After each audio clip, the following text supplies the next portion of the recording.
Hi, this is Marcin from Chef's channel, and as you maybe know, I started to exploring old Jewish cemeteries in nearby places from Częstochowa, and today I am in Będzin city, which is not too close to Częstochowa, but I had to come here today with my mom. She is in a hospital, and I have some free time, so I decided to come to a local Jewish cemetery and have a look what left here, and maybe tell you something about this place.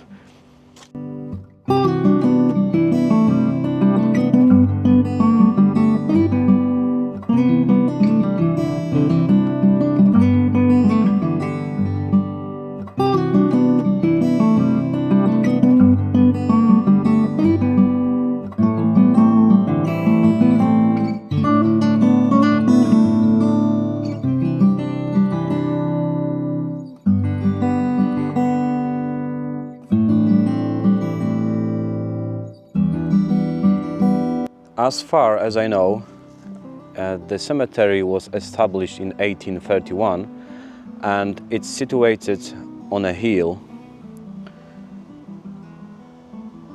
and on the top of the hill you can find a medieval castle, and here on the hill going down you can see the tombstones, Jewish tombstones.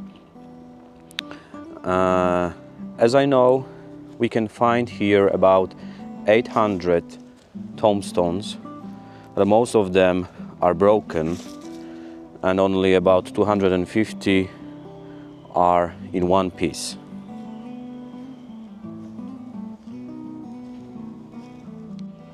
As most of Jewish cemeteries in Poland, this one is also in a bad condition.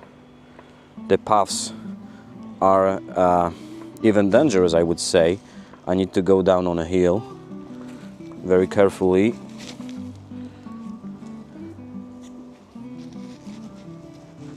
And here we can see some tombstones.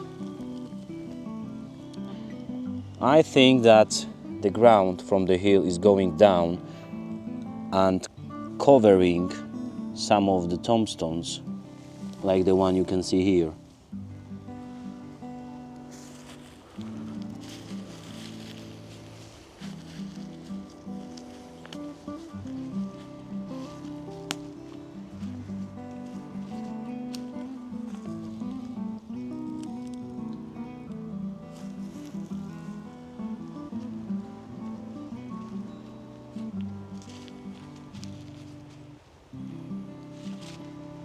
As I noticed, the tombstones are in Hebrew and probably Yiddish.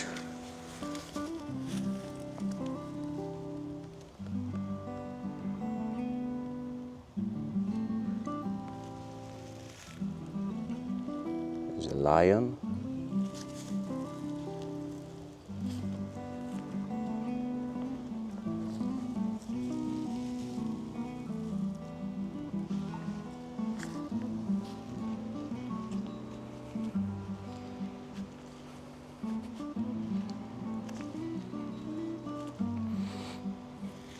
Some tombstones are lies on the ground, like this one or this one. But some of them are in one piece, like this one. Oh, a sheep.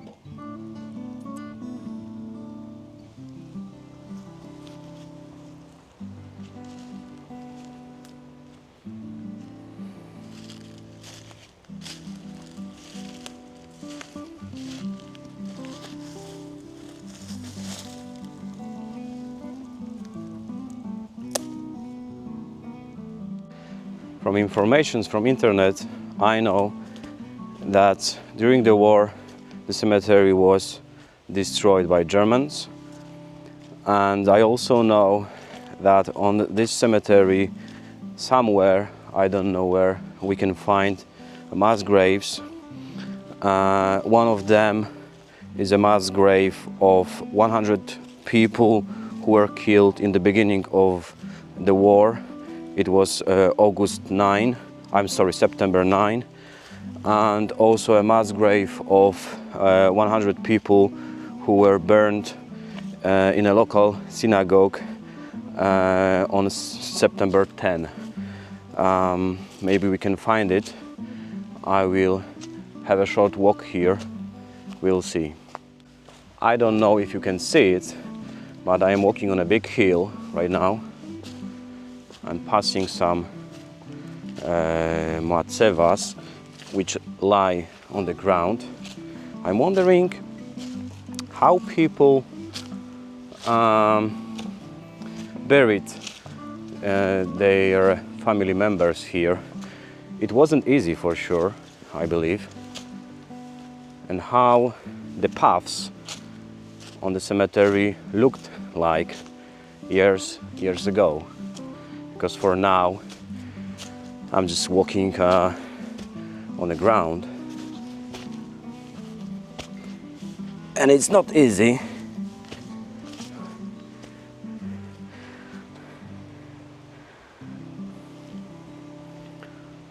Let's go this way.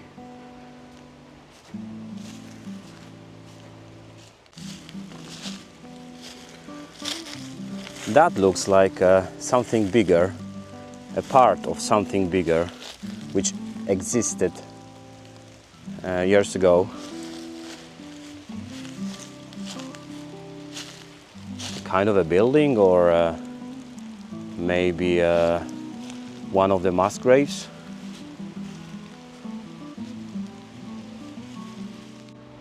I am almost on the top of the hill, and here you can see a different life.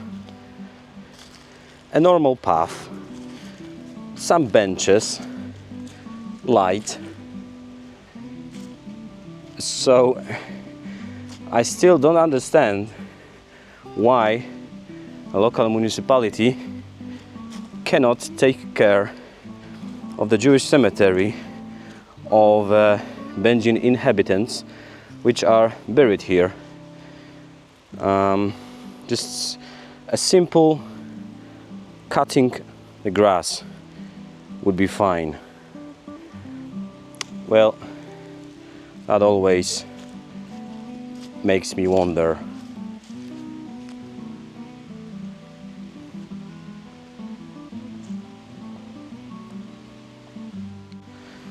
Okay, so I am on the top of the hill, and as I told you, we can see here a medieval castle, which is pretty, simply pretty. I like it a lot. I've been here only once, but I definitely need to come back and explore it from inside. As far as I know, Będzin was a very Jewish city. Here lived about 11,000 Jews before the war, which was almost a half of the population. It's very interesting, and as I could read, most of them lived nearby to this place.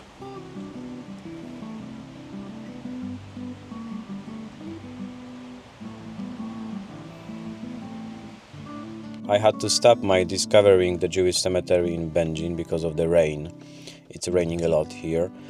But I did a call to Mr. Jeffrey Cymbler, who is very engaged in Jewish history of Będzin and Jewish heritage. And we decided to meet up there in the Jewish cemetery next Tuesday. And the rest of this video, will be together with Mr. Jeffrey Cymbler, and I think it will be great.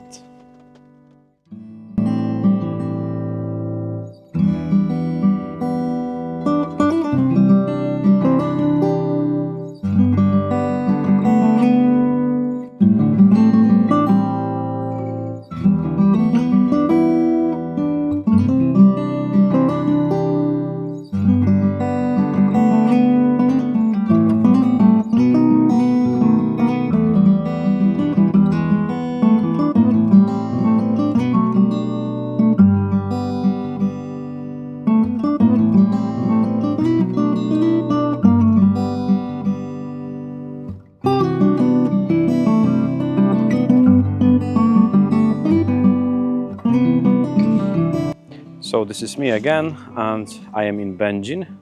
It's Tuesday, and I am waiting for Jeffrey Cymbler, and we'll have a small tour here in the Jewish cemetery in Będzin.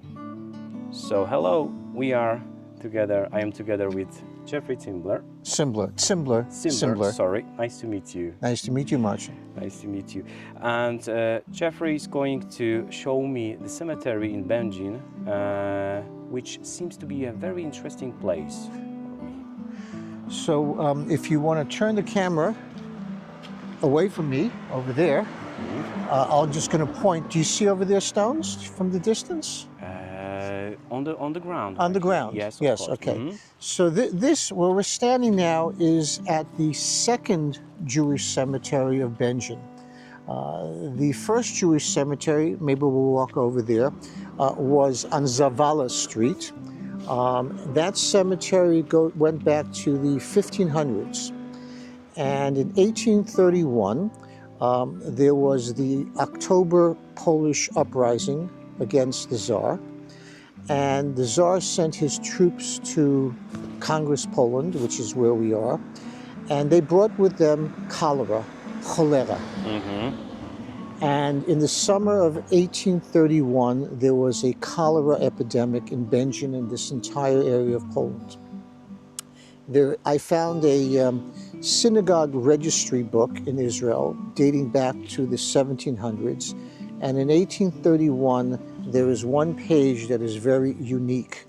And the page was written by those who were taking care of the synagogue, that a terrible tragedy befell the population starting, I believe, in July of 1831. People would walk on the streets and they would drop dead. And what happened was the old cemetery filled up. There was no room to bury people anymore. By the way, my great-great-great-great-grandfather, Zanvelt Cymbler, the first Cymbler, died in that epidemic on July 31, 1831. So the Jewish community had to quickly find new land for a cemetery. Będzin, by the way, was a royal city, a walled city. And King Kazimierz the Great, who built the beautiful castle that we see here, also gave Jews privileges to live in the city of Będzin. And you don't see it here, but all the way on top of the hill used to be part of the wall of Będzin. You can go further down, you'll see remnants of the wall. So what happened was the Jewish community bought this land just outside the walled city for the new cemetery that started in the summer of 1831. The cemetery was used till about the 1880s, and again, it got filled up, and a new cemetery, the third Jewish cemetery of Będzin, was started near the train tracks, across the train tracks, on the way to Sosnowiec on Zagórsza Street and Sielecka Street there. That cemetery, again, filled up around World War I time. And in World War I, under the German occupation, the Jewish community of Chelaj, which is next door to Będzin, had grown to a size that the community wanted to break off ties with the Jewish community of Będzin and have their own rabbi, their own synagogue, and their own cemetery. Meanwhile, the Będzin community was running out of space, so the Będzin Jewish community and the Chelaj Jewish community got together and they bought a piece of land on Sielecka Street, which today is just outside of the huge M1 shopping mall. And that cemetery contains the graves. Half the people were from Chelaj, half the people were from Będzin. So that was the fourth Jewish cemetery of the Jewish community of Będzin. Please tell me, does the cemetery in Chelaj still exist? Yes, oh yes. We can go there. You need a key to get in, but we can talk about that. The first time I came here was in 1986. It was not easy to find because I was here with my mother who spoke Polish. We spoke to some people on the street. They had no idea about the cemetery. They knew something about Czeladź, and we went there, but it took a while for me to find out about this place. And I was walking on this street. This is called Podzamcze Street, meaning under the castle, Zamek.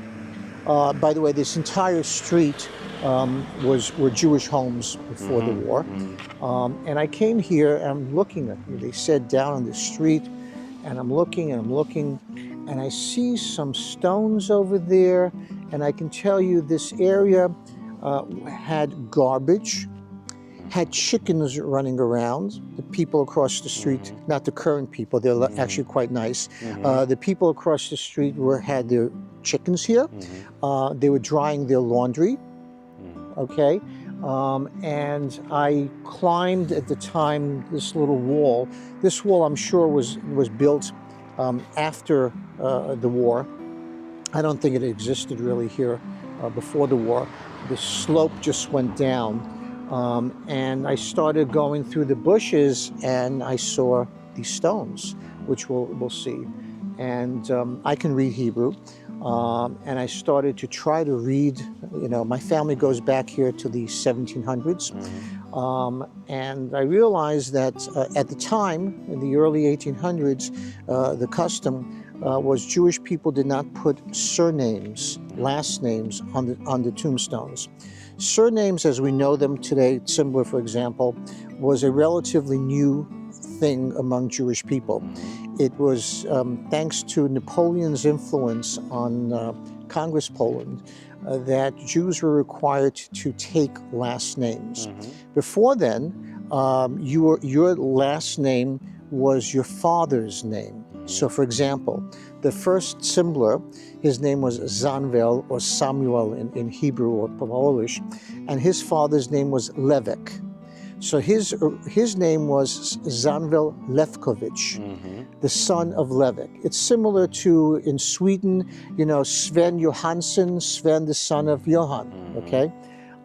And basically 99% of these tombstones do not have last names. That's very interesting. Yeah. And how many tombstones can we find? In the end of 2023, I decided to take on a project because people had been talking for years about cleaning up and documenting this cemetery. And I decided that I'm going to do it. And I came here. I had a partner, a silent partner, who was financing the project. And I wound up hiring people who I met who live on the street, lovely people, Polish people, and Ukrainian, and even hired 2 Ukrainian refugees, teenagers, 15 and 17 years old, which made me feel quite good that I was helping them out. And we not only got rid of all the vegetation, but once we removed the vegetation that you see, the bushes and the weeds growing, a major discovery I saw. What you don't see here is there are actually 800 tombstones in this land. This is about 1 hectare. 800 tombstones. Most of them are lying on the ground, on their backs or on their stomachs. I wouldn't say necessarily all vandalism. It's just that this, obviously it's a slope. It rains, the winds, early 1800s, you know, the stones fell. Yes, there is definitely vandalism, and I think not all the stones are here, most likely. The Germans, by the way, I'll tell you what the Germans did lately, but the Germans did not destroy the stones in the sense of using these stones for building materials anywhere, not as far as I know. They did, I believe, the original cemetery on Zavala Street. So over here on the right, it's basically the end of the cemetery over here. I understand. And it goes all the way down to, you see the staircase, okay? And then it goes all the way up to the top of the hill, okay? Now, I'll show you, so let's come over here. Okay. This is simply a symbolic gate that was put up, I don't know, about 15 years or so ago, just symbolic. I don't think there was ever a gate or a wall on the ground level.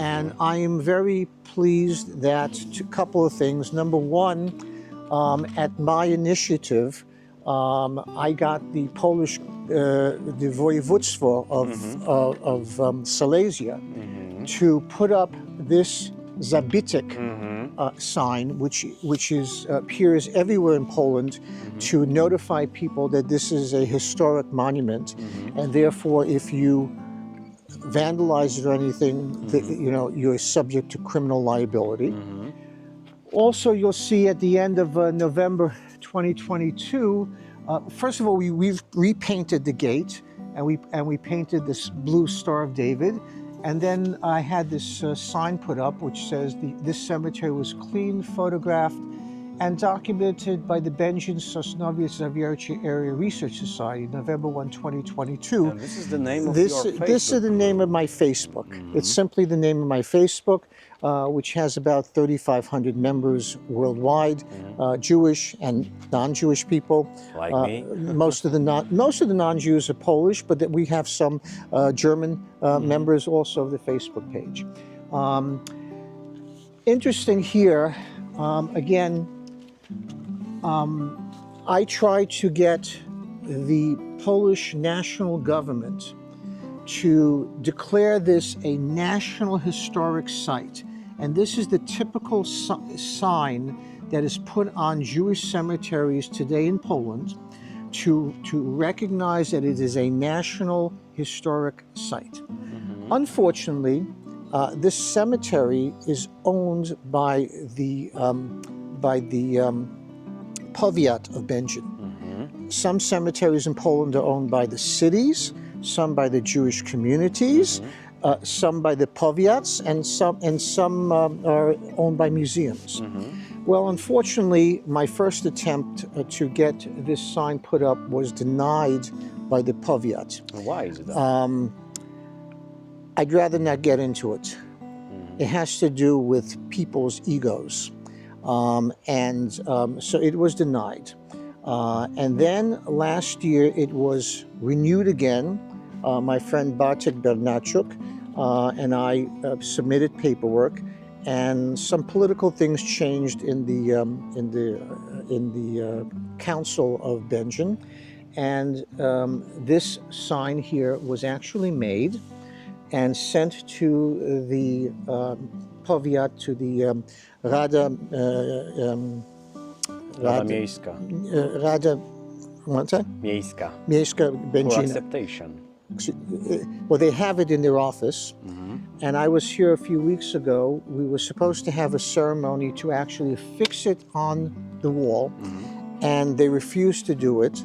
And there was sort of a compromise where the sign was brought here and put on an easel, and I had a rabbi come from Krakow, and we did some sort of a ceremony, but we were not allowed to put it up, and it's still not up. But I don't understand why. What is the reason why it's still not on this pillar? One person who does not like me and has an ego. Okay? So if we go up here, okay?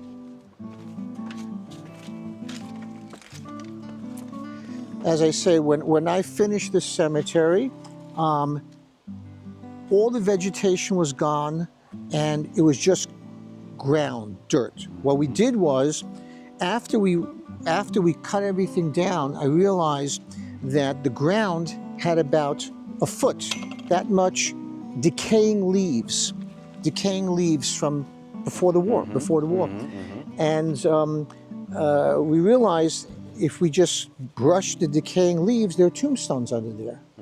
So I went to Obi, which is nearby, the equivalent of Home Depot for Americans, and bought rakes, and we and my team literally scraped the ground from the top all the way down, the entire cemetery.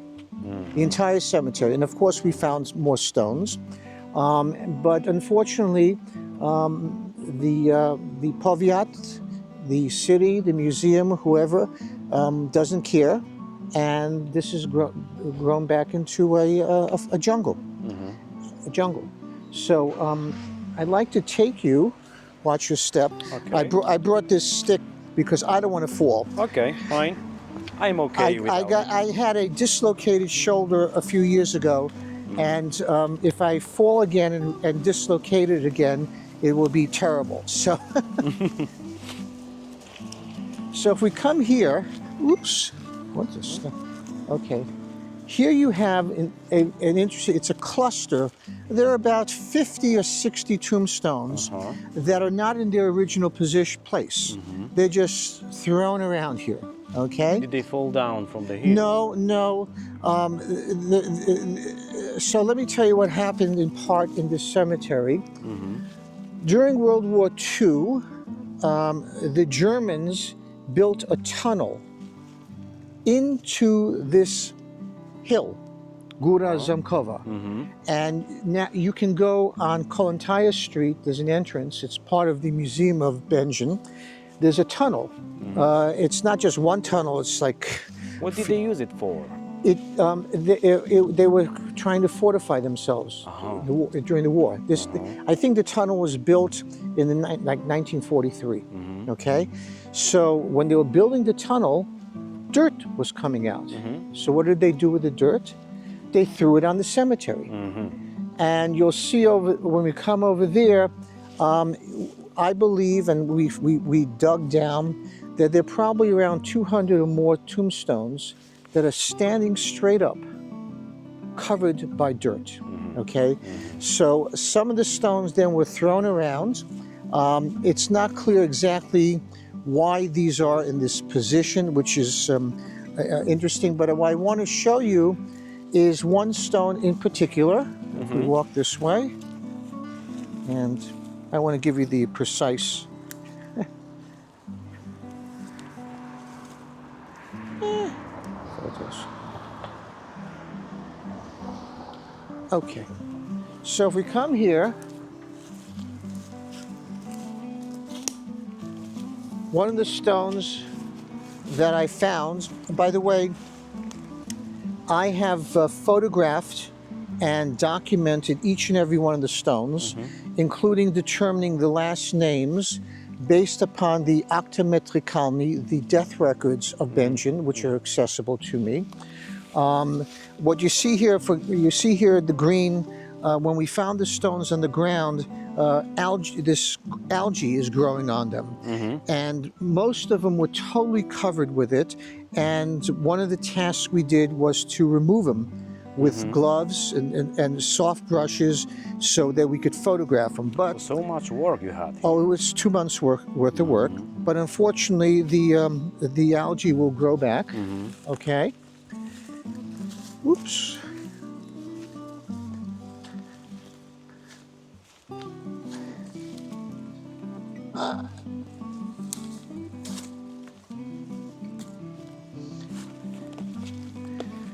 This stone means a lot to me. This is the stone of Sprinzer, the daughter of Koppel, my great-great-great-great-grandmother, the first Mrs. Cymbler, who died on October 8, 1842 age 54, meaning she was born about 1788. You can see that there's like a calf up here, okay? And I can use this actually to, it's my ancestor's stone, okay?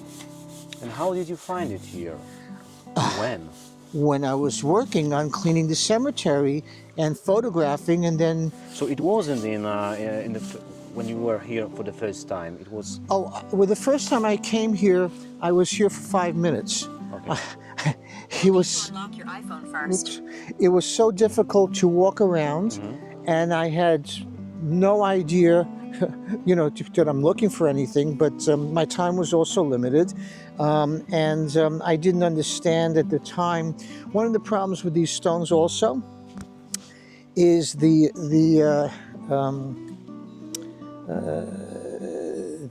way they were written.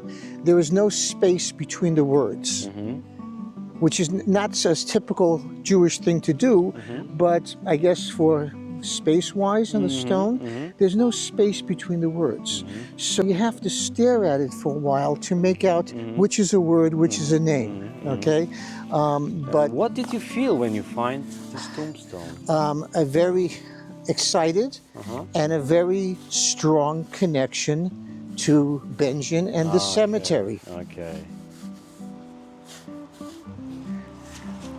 So this says in Hebrew, Isha Chashuva, an important woman.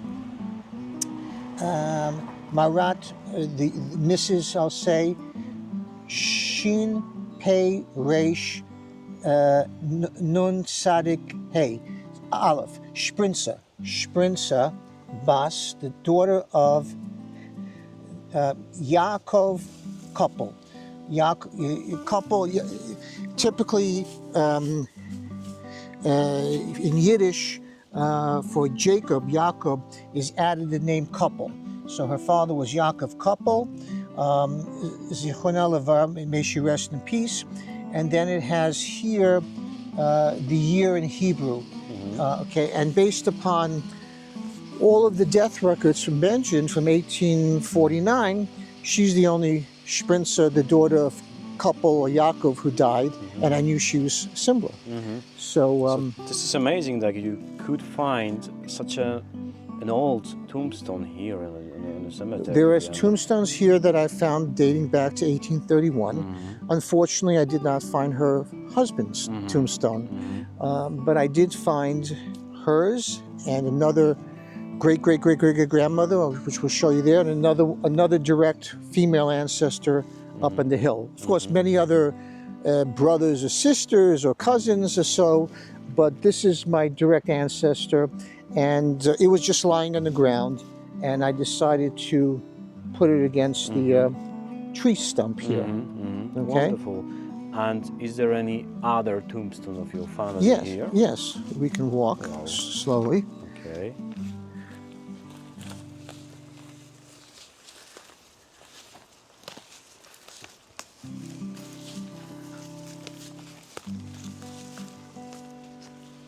And meanwhile, can I ask you, why did you come to Poland this time? I came to Poland this time for several reasons. Let's see. What was the first major reason? Give me a second while I think. Well, I'll give you the reasons. My mother, who comes from the Podkarpacie region, was hidden with my grandparents by a Polish Catholic family in a farmhouse in a village called Locka Wola, which is today 12 kilometers east of the Polish-Ukrainian border. And in the house next door, my grandmother's sister and 2 brothers were hidden. And Yad Vashem accepted my uncle's application to have the sister recognized as righteous among nations. That's amazing. And her daughter lives in Kędzierzy Kozie, I'm mispronouncing it. We had a ceremony in Gliwice in the Jewish Museum where the medal and the certificate from Yad Vashem were given to the family. Wow. So that was reason number 1. Reason number 2 I think probably was the 80th anniversary, yes, the 80th anniversary of the death march from Gęsiówka, the Warsaw concentration camp, to the city of Kutno in Poland. My father was from Zawiercie. My grandfather was born in Będzin. When my grandfather got married, he moved to Zawiercie. My father was in the Zawiercie ghetto, and on October 18, 1943, he and his brother were sent to Auschwitz. My father was tattooed with the number 157615. Okay. And luckily for him, he was only in Auschwitz for 40 days. After the Jewish Warsaw Ghetto uprising, which ended with the total murder of all the Jews other than those that went into hiding on the Polish side, the Germans decided that they now needed to clean up the bombed out ghetto area. So they needed able-bodied men. And they sent telegrams from Warsaw to Auschwitz, we need able-bodied men. And they set up a concentration camp on the site of the former ghetto on Gęsia Street, which was then called Gęsiówka as the camp, where thousands of Jews were working to clean the ghetto, brick by brick. They had to scrape the cement off, pile them up. The Germans did not want Polish Jews in this concentration camp. The reason was that they were afraid that Polish Jews who speak Polish would be able to converse with Poles who were being brought in to do certain work or try to escape to the Polish side. So most of the Jews in the camp were Hungarian or Greek Jews. But your father was Polish. But the luck of the draw, as we say in America, in November, the end of November, where the next transport of 1,000 requisitioned Jews was ordered, they were short by 50 Jews. They had 950 Hungarian Greek Jews, and they needed 50 more. So they took 50 Polish Jews. My father and uncle were among them. And do you know Very why lucky. they were chosen between the others? No idea. I'm sure they were physically in relatively good condition, having only been there for 40 days. I know when I came to Poland with my father on the March of the Living, it dawned on me to ask him, so while you were in Auschwitz, what were you doing? What did they have you do? Because we know if you weren't immediately killed, there were different work duties. And my father said it was stupid. They had us take big stones and carry them from one end of a field to another. Now, people would say... For no reason. For no reason, according to him. And people would say, well, simply they're trying to torture them. But I believe that they were doing two things. They were conditioning my father for the heavy work in Warsaw, and also seeing whether the person would obey orders. Okay? My father and uncle were lucky to be sent to Warsaw, anything to get the hell out of Birkenau. My father had a special task in the camp. My father was assigned to go through the bombed out buildings to look for radio transformers. And one day he was in one of these bombed out buildings, it was in winter, and he found a dead woman and she had a sweater on. And he decided to take the sweater off, it was cold, and according to my father, out came pearls and jewelry.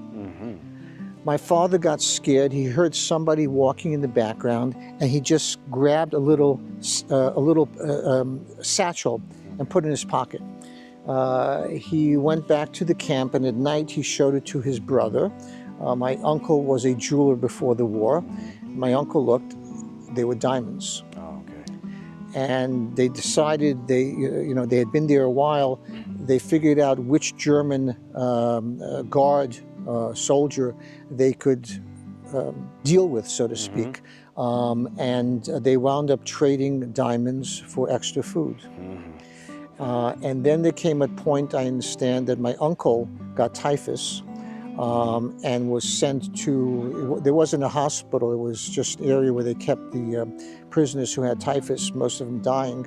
And my father was able to bribe a German to again tend to my uncle, and he survived.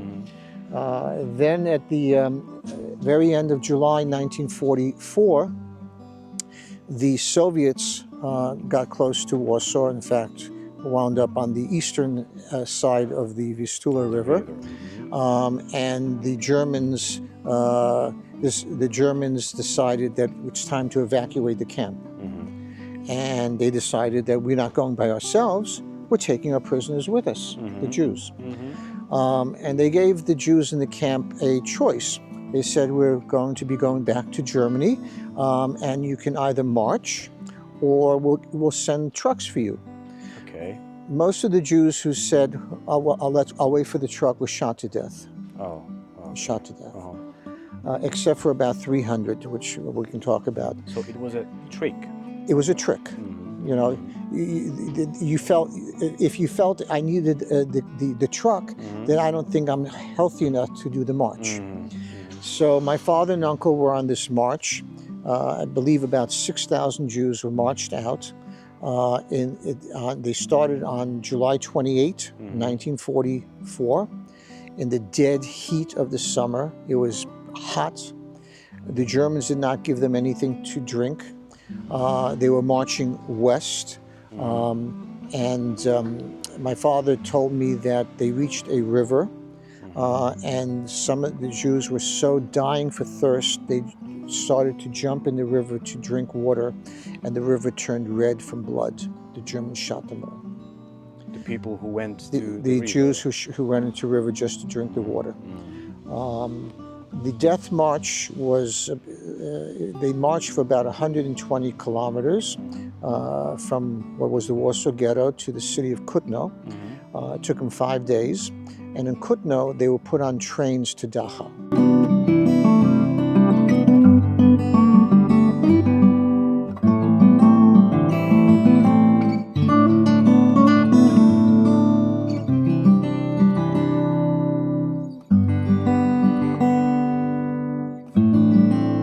And the real reason that I came, and now I remember on this trip to Poland, is that a wonderful woman whose name is Bożena Grajewo, who is a Polish memory keeper of Jewish history of Kutno, decided that they're going to do a commemoration of the 80th anniversary of the death march when the Jews got on the train to Dachau. By the way, by the time they got to Dachau, only about 2,000 Jews had survived. From the 6,000 who were correct. marching. So I went to Kutno.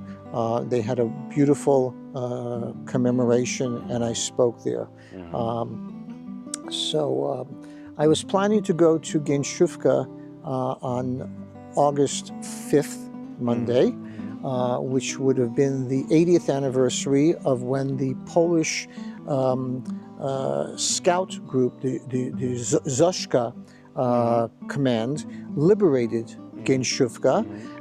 There were about 324, I believe, Jews still left, one of whom I met and interviewed a number of years ago at the age of 99.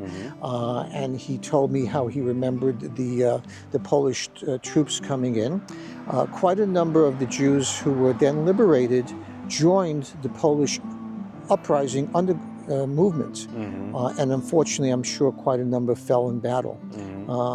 But this was, in a sense, a beautiful thing in terms of Polish Jews joining Polish non-Jews in fighting against the common enemy.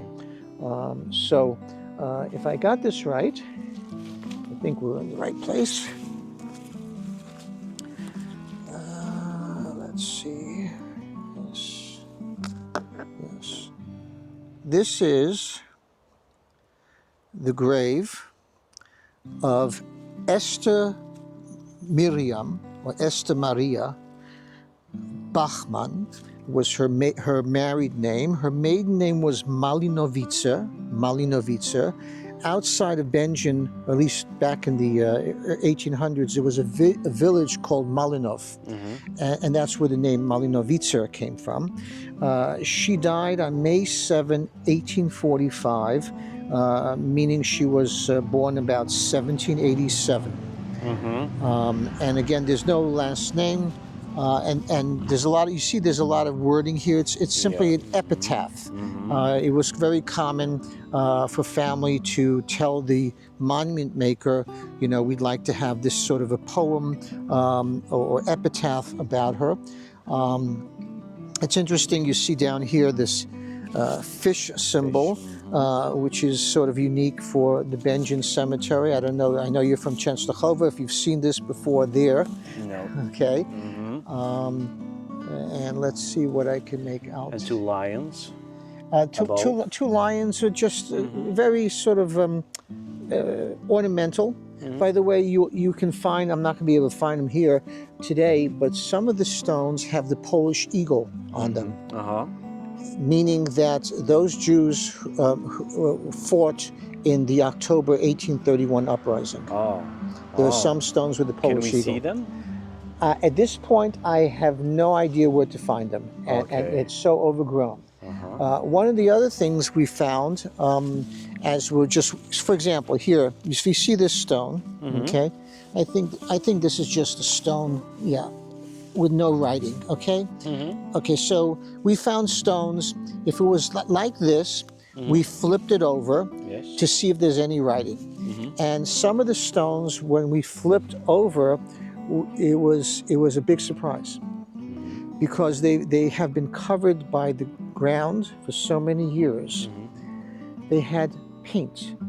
All these tombstones originally had gold, blue, green paint all over them.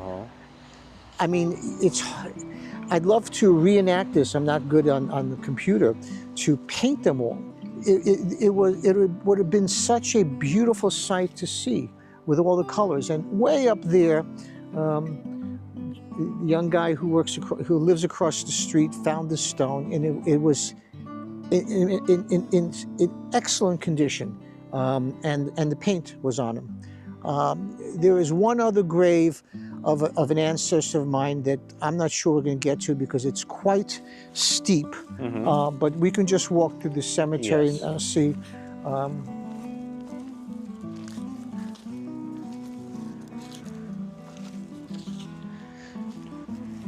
See, stones like this obviously on their original place. Okay. Okay.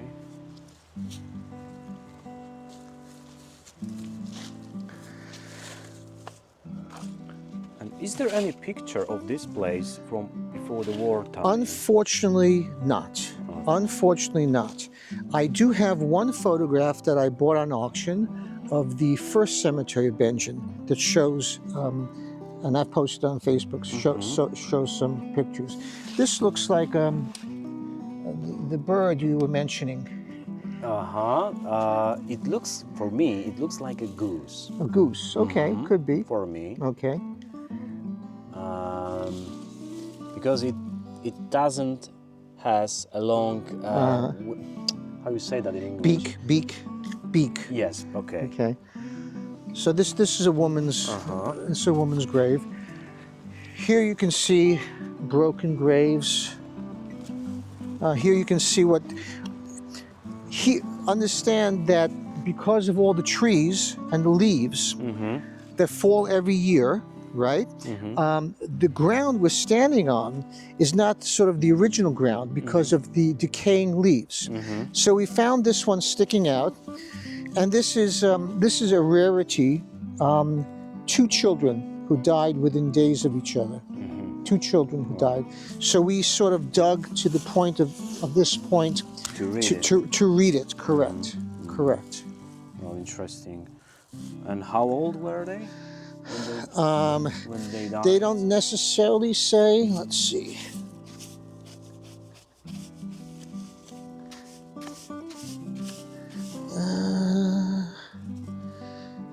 The name I see here is Feigl, the daughter of Shimon, Katz, that means the father was a Kohen. The month of Kislev, which would be around December, January. And then it says, I'm trying to read the name, daughter of Shmuel. Let's see, they have Bala.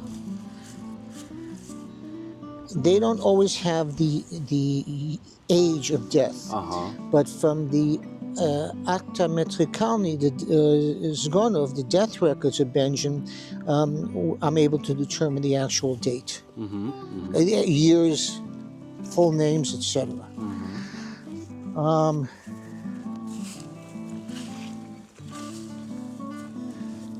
There is another bird. Yeah.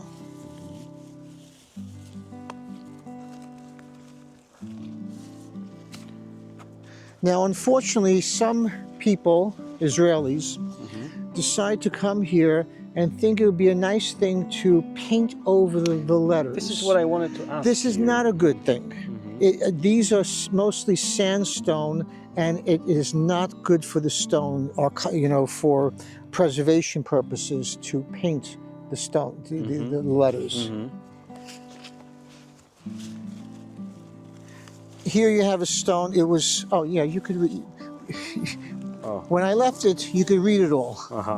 Okay? So you just get an idea of the algae, how it grows here. And as I say, I cataloged about 800 stones here. And how many tombstones of your relatives are here? Well, direct ancestors, 3 direct ancestors, but many other, my great-great-grandfather's brother or sister or their children, whatever. I can't tell you, but I have probably a dozen here. I see. And I posted on my Facebook page photos of every stone individually with identifying the names. And for me, it meant a lot that people saw it and said, that's my great-great. So I know that I did this for a purpose. Let's see, anything interesting. It's hard to, but as you walk here, here you can see, if you see here, you can see that these tombstones were originally in rows. You see, and all the stones originally faced east. Faced east toward, the reason for it is in Jewish cemeteries, the stones face toward Jerusalem. That's right, yes. Okay? So if you want to know if a stone is in the right place, whatever, and if it's facing the other way, oh, we can go up there. There's an interesting one up there. Okay. Against the tree.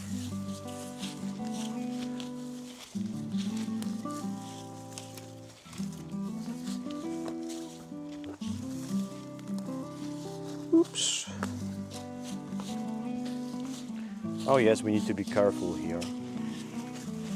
This is a beautiful stone.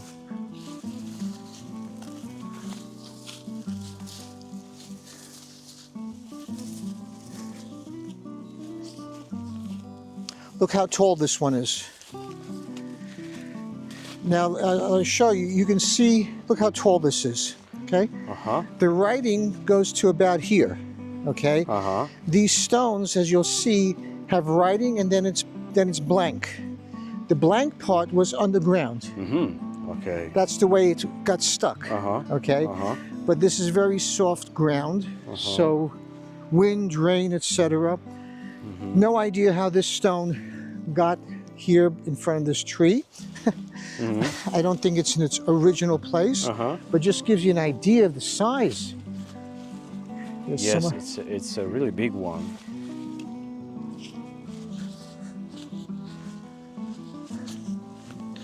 And even take a look here. Again, you look, here's the top, that's the top, and the writing goes up to here, and there's a picture again of a fish, and this all was underground. Underground. Okay. This was all underground. Yeah, no letters. No letters, exactly. And please tell me, how many people of Będzin, I mean Jewish people of Będzin, survived the war? And And how many lived before the war here? Będzin's population before the war was about 24,000 Jews.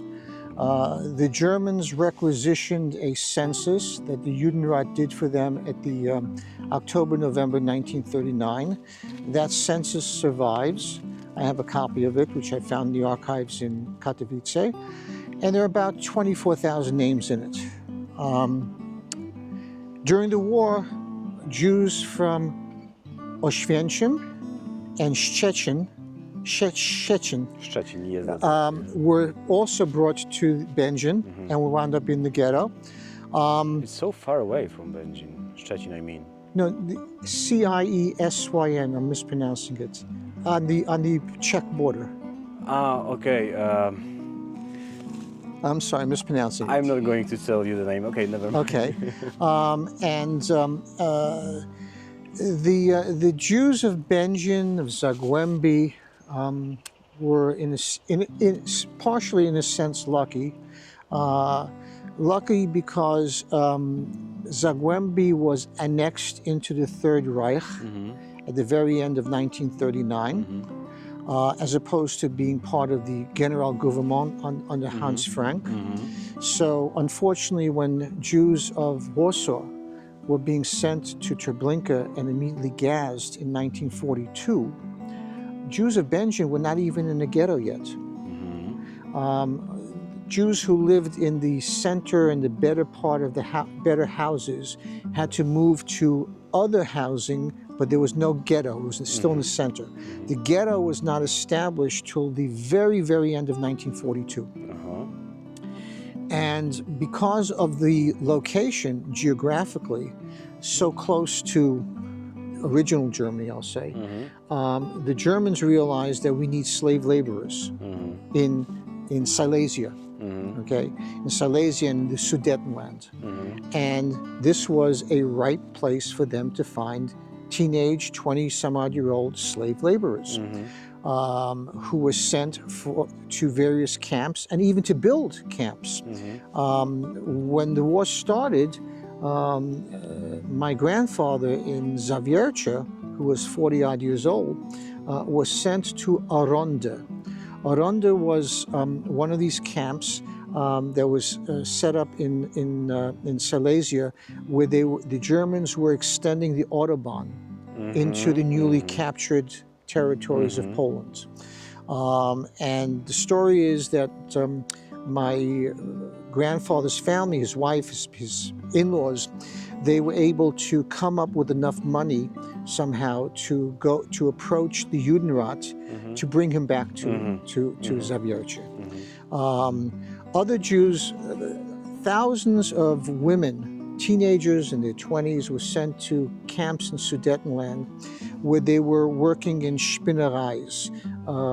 They were converting flax into thread or sewing for the Germans. Okay. Others were sent to munitions factories. So those Jews who were actually sent to these slave labor camps, all of these camps, by the way, in 1944 early, became sub-camps of Gross-Rosen. And when they became sub-camps of Gross-Rosen, it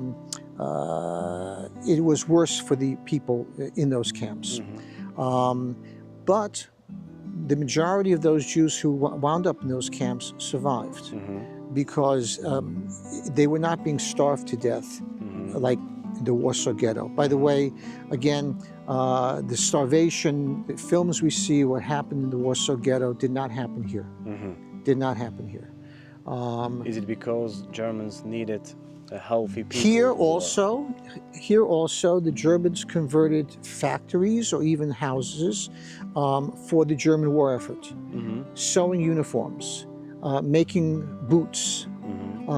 There were quite a number of Germans who were brought in to run these factories. And one German in particular that needs to be noted was a man by the name of Alfred Rossner, R-O-S-S-N-E-R. Alfred Russner was put in charge of the largest group of sewing factories for the Germans, for the Wehrmacht, for the army. Alfred Russner was a very good German, better than Schindler. Oh, Why? What are the differences? I don't know the story. Schindler, we all know, it was his factory and he profited from the Jews who were working. Yes, he saved their lives. Russner simply received a salary. He did not profit. Schindler is buried in Jerusalem. Russner was murdered by the Germans when they found out that he was helping Jews.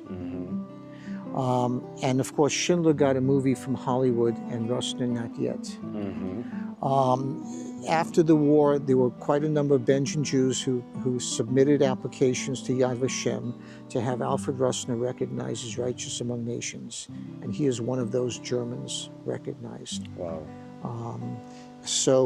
Again, the Germans needed the Jews here. They were necessary Jews. But in 1942, they decided, okay, we have necessary Jews, young, healthy, working Jews, but we don't need to expend rations on old, sick, and very young children.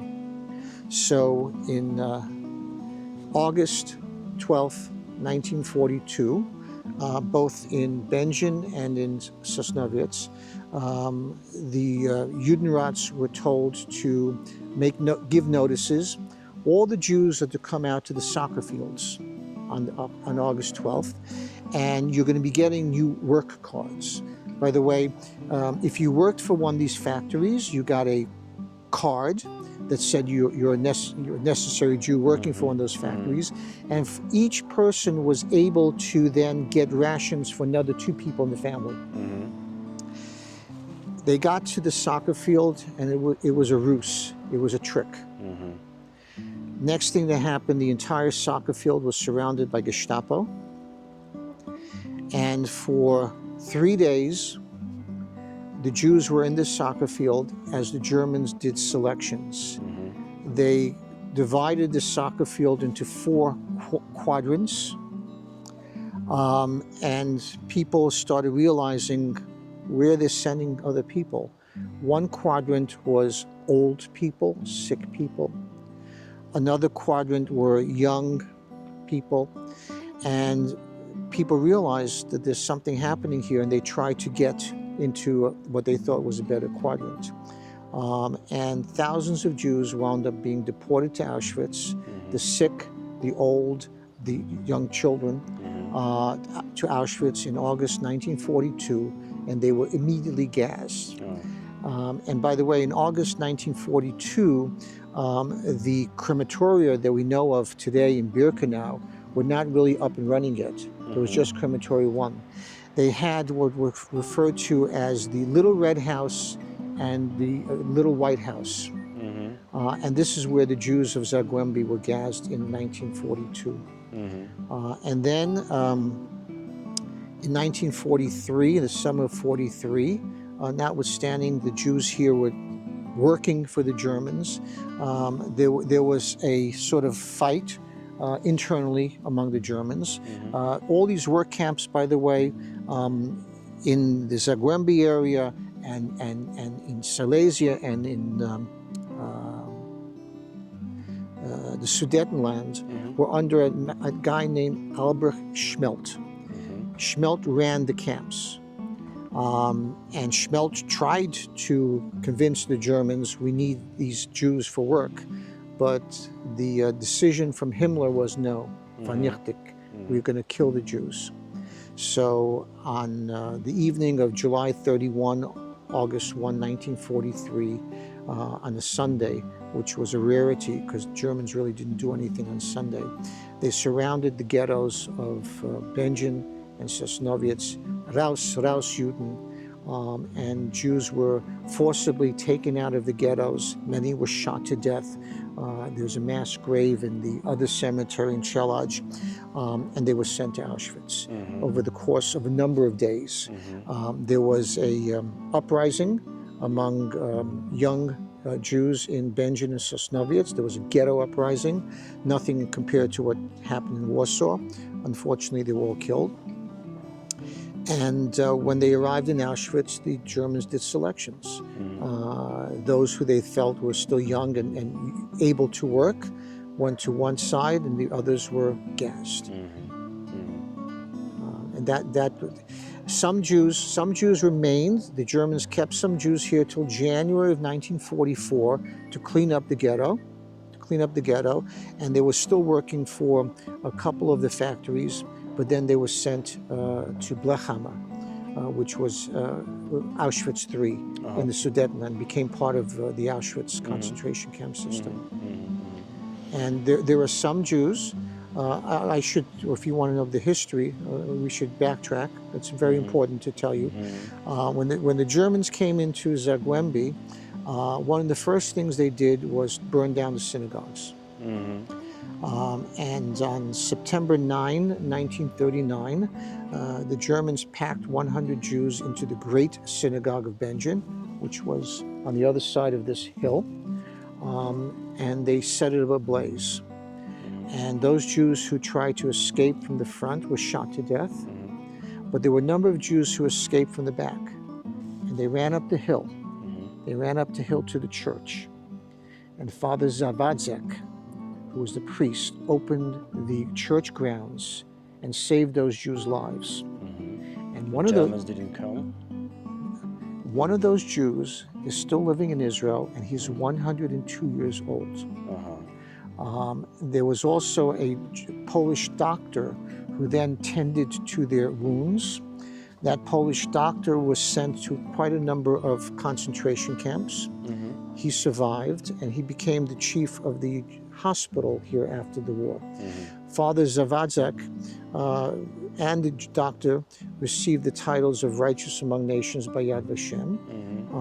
And I don't know if we have time, but if you go up to the church on this side, you will find a sign that is in Polish and in Hebrew. There are only 2 churches in all of Poland where there's a sign outside in Hebrew.